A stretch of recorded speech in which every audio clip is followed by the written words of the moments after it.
আপনারা সবাই জানেন যে প্রতি বছর ওয়ার্ল্ড ক্যান্সার ডে বা বিশ্ব ক্যান্সার দিবস পালন করা হয় 4 ফেব্রুয়ারিতে। এটার উপপাদ্য যেটা হচ্ছে ইউনাইটেড বাই ইউনিক, এর মানে হচ্ছে একটা ক্যান্সার জার্নিতে একটা পেশেন্টের বা একটা রোগী বা রোগিনী তার যে ব্যথা বেদনা, তার যে এই চিকিৎসার কষ্ট বা তার যে তাদের মানসিক যে ব্যাপারটা, সে একলাই কিন্তু সে নিজে এটাকে এটা বয়ে বেড়ায়, যেটাকে বলি আমরা।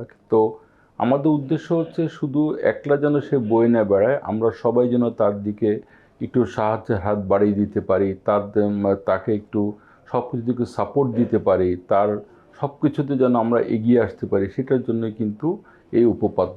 আর ক্যান্সার চিকিৎসায় বাংলাদেশের অগ্রগতি সম্বন্ধে যদি আমি একটু বলি, আমি যখন 1998-তে যখন আমাদের আগের পিজি হাসপাতালে যখন আমি ডিগ্রি করে বের হলাম, তারপরে কিন্তু সত্যিকার অর্থে রেডিওথেরাপি বলেন বা কিমোথেরাপি বলেন বা সার্জারি বলেন, ঠিক ওভাবে কিন্তু দেশ তখনও এত ডেভেলপড হয়নি।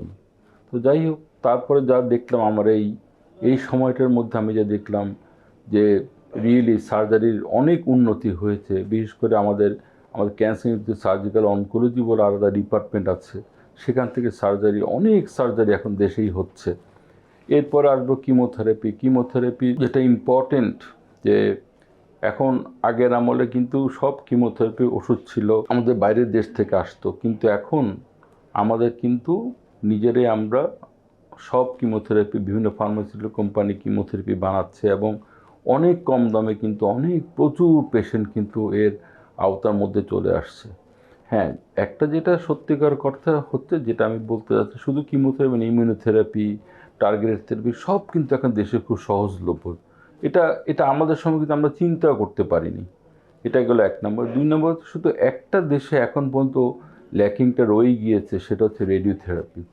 রেডিওথেরাপি সত্যিকার করতে প্রাইভেট প্রতিষ্ঠানগুলো অনেক এগিয়ে এসছে গভর্নমেন্ট প্রতিষ্ঠান থেকে। গভর্নমেন্ট প্রতিষ্ঠানে এই দিকে নজর দেওয়া উচিত।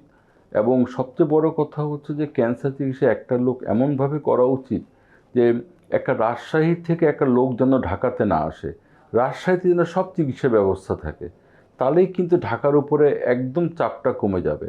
আর আরেকটা জিনিস যেটা সবচেয়ে ভালো, যে আমাদের সময় এত ইয়াংস্টাররা অনকোলজি পড়তেই চেত না, কিন্তু এখন রিয়েলি অনেক ভালো ভালো যারা যারা যারা ছেলেমেয়েরা, যারা খুব ব্রিলিয়েন্ট ছেলেমেয়েরা কিন্তু অঙ্কোলজিতে ক্যারিয়ার করছে, এবং বিশেষ করে মেয়েরা কিন্তু অনেক অঙ্কোলজিতে ক্যারিয়ার করছে, যেটা রিয়েলি খুব আশার বিষয়। এবং আমাদের দেশে আরেকটা জিনিস হচ্ছে, মোটামুটি 80-90% কিন্তু আমরা একদম এখন প্রোটোকল বেসিক ট্রিটমেন্ট করি বিদেশের মতো। সেই জন্য রোগীরা যখন আমাদের সঙ্গে কথা বলে যখন বিদেশে যায়, আবার চলে আসে, বলে স্যার আপনারা যা বলেছেন ওরা তো একই কথাই বললো। সুতরাং আমি বলবো সামরিক প্রেক্ষাপটে বাংলাদেশ ক্যান্সার ট্রিটমেন্টে অনেক দূর এগিয়ে গিয়েছে।